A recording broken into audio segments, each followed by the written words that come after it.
बिहार में लालू यादव की संपत्ति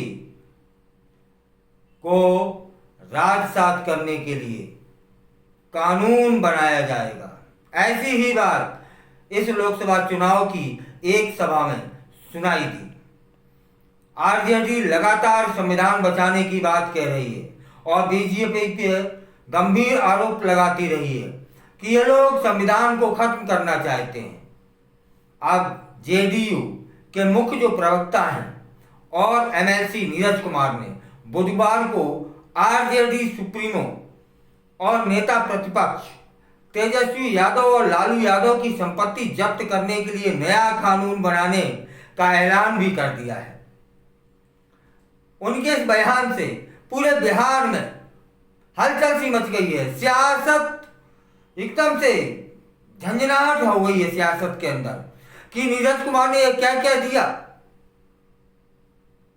नीरज कुमार ने कहा कि सजा याफ्ता लालू प्रसाद यादव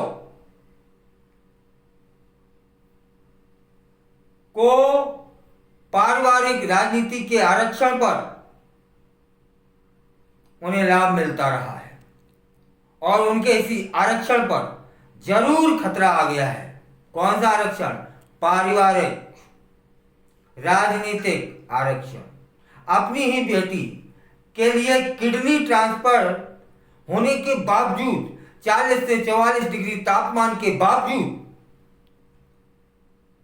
ये चुनाव प्रचार कर रहे हैं। उनका बेटा चुनाव प्रचार करवा रहा है। यह कैसा पुत्र है जो चुनाव के प्रचार में जाने से नहीं रोक रहा है, जबकि हम उनके स्वास्थ्य लाभ की कामना कर रहे हैं।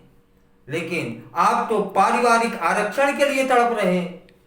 जेडीयू के प्रवक्ता ने आगे कहा कि अकेले 41 बीघा जमीन केवल पटना में बनाई है लालू परिवार ने।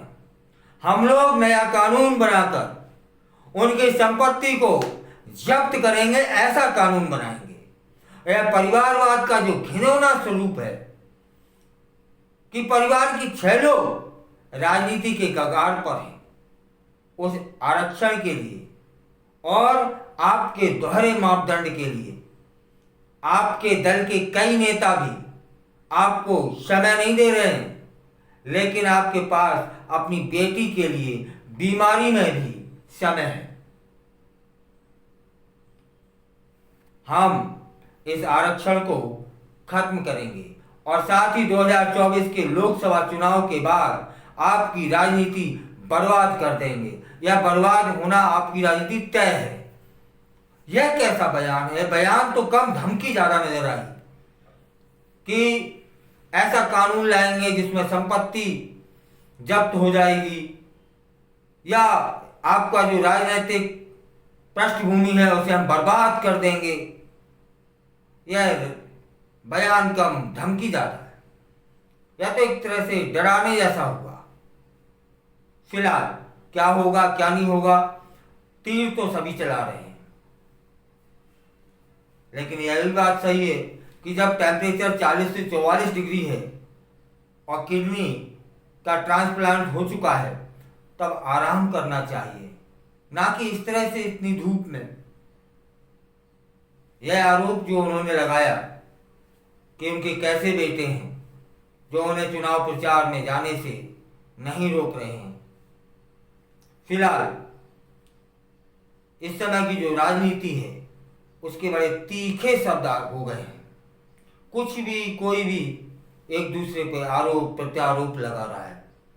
लेकिन यह बड़ा खतरनाक है कि यदि हमारी सरकार आती है तो हम ऐसा कानून लाएंगे कि उनकी 41 बीघा खेती जब्त कर लेंगे। ये किस तरह के बयान है? गलती उन्होंने की, शुरुआत उन्होंने की, लेकिन फिर भी इस तरह की मर्यादा को नहीं खोना चाहिए। उनकी बेटी ने एक बयान दिया था, वह भी मर्यादाहीन था, वह भी एक तरह से धमकी जैसा था। उसके पलटवार में यह बयान आया है। यह भी जब वो गलत था तो यह भी गलत है। गलत को गलत कहना कोई गलत नहीं।